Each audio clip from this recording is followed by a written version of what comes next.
Olá pessoal, nós estamos aqui para mais uma aula encerrando o ciclo da atomística. Dessa feita nós vamos trabalhar as ligações químicas.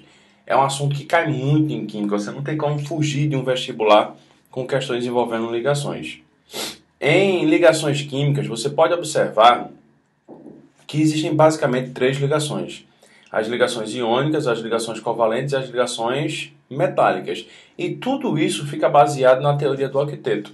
A maior parte dos átomos da tabela periódica vão se estabilizar com 8 elétrons na camada de valência, muito embora os elementos que apresentam apenas um nível de energia, ou que estejam na primeira camada da tabela periódica, eles podem ser classificados ou podem encontrar sua estabilidade com o dueto.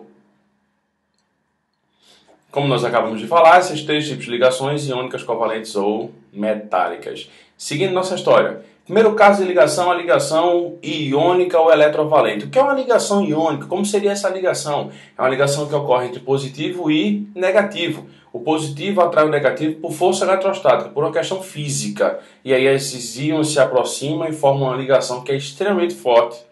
Apresentam forma definida, são sólidos nas condições ambientais. Todo composto iônico é sólido, guarda isso, hein?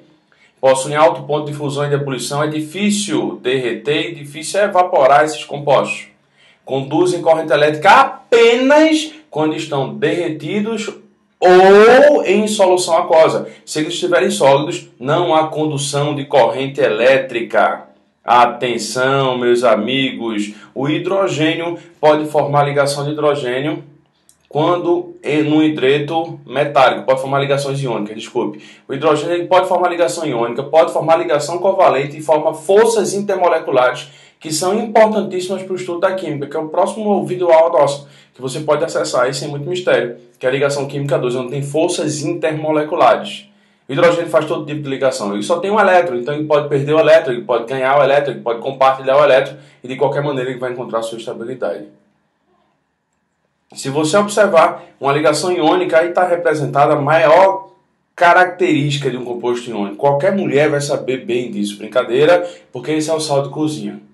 Brincadeira, hoje tem muito homem que cozinha bem. Meu amigo Fabiano Nada é um especialista em cozinha. Se você observar o sódio, na primeira camada 2 elétrons, na segunda camada 8 elétrons e na terceira camada 1 elétron. Aí esse elétron do sódio, que não quer ficar aí, porque não vai encontrar o octeto, ele salta e vai para o cloro, que tinha 7, quando recebe esse 1, estabilizou, ele está com 8, que legal. Os dois encontram-se estáveis. E agora? Agora um é positivo e o outro é negativo, porque quem perde o elétron fica positivo e o outro fica negativo. Isso é como uma ligação entre um homem e uma mulher. Não precisa forçar, eles simplesmente se aproximam.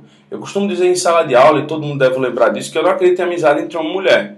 Porque o homem tem carga oposta à mulher. Se um é positivo, o outro é negativo. E a natureza deles faz com que eles se aproximem.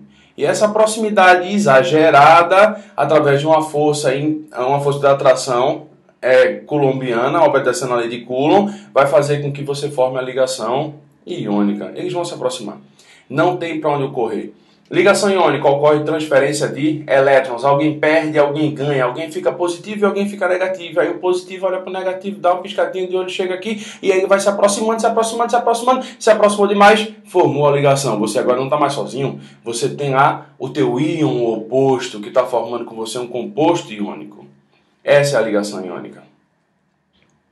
Seguindo nossa história, você vai perceber que todo composto iônico está representado aí, bolinhas amarelas como o íon de sódio, bolinhas verdes como o íon de cloro.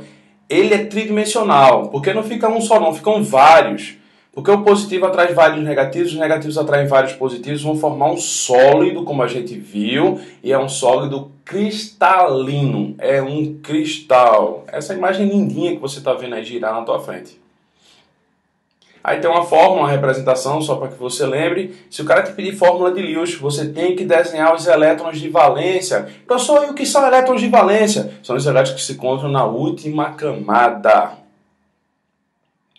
E muitas vezes o aluno faz, Carlos André, e o hidrogênio, como é que ele forma ligação? Olha, normalmente o hidrogênio forma ligação covalente. Como a gente viu, ele até pode formar iônica, mas a tendência natural dele é formar uma ligação covalente. Sim, Carlos André, mas o que é uma ligação covalente? Uma ligação covalente é uma ligação que ocorre por necessidade dos dois. Ambos são negativos, ambos querem ganhar elétrons, mas não tem nenhum positivo por perto. E aí eles vão começar a compartilhar os elétrons que tem para encontrar estabilidade. Isso é uma sociedade. As sociedades elas se criam e crescem dessa maneira. Se você observar a ligação covalente, ela ocorre entre esses átomos que estão em verde aí. São ametais e alguns semimetais. E os gases nobres, Carlos André? Não, gás nobre não.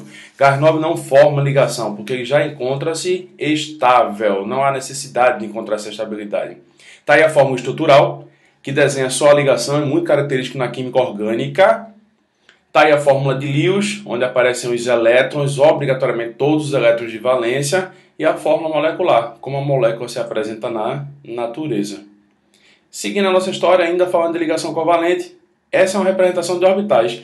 Lembra da aula de números quânticos que o subnível P tinha um orbital que era um duplo ovoide?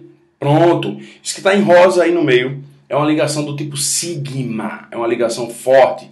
Um orbital entra no outro, provocando uma coisa chamada overlap. Você vai ter uma introdução de um orbital ao outro, isso é uma ligação forte. Já em cima e embaixo, que está em amarelinho clarinho aí, são ligações pi. São ligações que não ocorrem a interação entre orbitais, apenas uma atração, um desejo, uma necessidade, mas é fácil quebrar. É como um namoro à distância.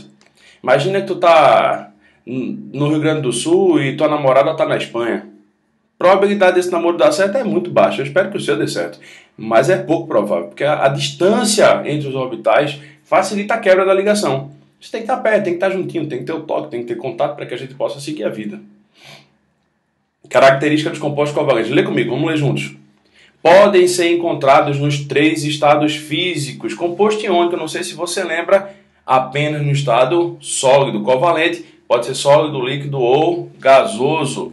Apresentam ponto de fusão e de ebulição, em geral, menores do que os iônicos. Em geral. Na prova do Enem, pode marcar sem medo de ser feliz. Mas existem alguns compostos covalentes que têm ponto de fusão e de ebulição elevadíssimo. Quando você chegar na universidade e for pagar uma cadeira de ligações, pode ficar certo que o professor vai começar lá dizendo que composto covalente tem alto ponto de fusão e de ebulição. Mas para o teu vestibular, esquece. Composto covalente, ponto de fusão e de ebulição são baixo. Quando puros, não conduzem corrente elétrica. Se tiver sólido, se tiver líquido, se tiver gasoso, mas só tiver ele, não conduz corrente elétrica. Ele pode até conduzir, se ele quebrar a ligação, formar um íon, tal como um ácido. Um ácido pode conduzir uma corrente elétrica. Pode apresentar 2 tipos de retículos, os moleculares e os iônicos. Você pode ter um composto com várias ligações covalentes e uma ligaçãozinha só iônica, viu? Se tiver uma ligaçãozinha iônica, o teu composto aí já é classificado como iônico. Vamos seguir? Quem é forte e quem é fraca? Resumindo, metal com ametal, ligação iônica. Metal mais hidrogênio, ligação iônica. Metal mais ametal, ligação covalente. Hidrogênio mais hidrogênio, covalente também. Tá ridículo, tá? Vamos fazer devagar. Metal mais ametal, iônico. Metal mais hidrogênio, iônico. Ametal mais ametal, covalente. Hidrogênio mais hidrogênio, covalente. Hidrogênio mais ametal, covalente. Ó. Ametal mais ametal, covalente. Ametal mais hidrogênio, covalente. Hidrogênio mais hidrogênio, covalente. Metal mais ametal, iônica. Metal mais hidrogênio, iônica também. O grande detalhe aí é só a questão do hidrogênio, que o hidrogênio pode formar ligação covalente e pode formar ligação iônica. Essas são as diferenças entre as ligações. Curte o nosso próximo vídeo. Eu vou te dar um conselho. Você deve estar tendo que estudar muita coisa agora. Está faltando pouco para o Enem, para você atingir esse Enem.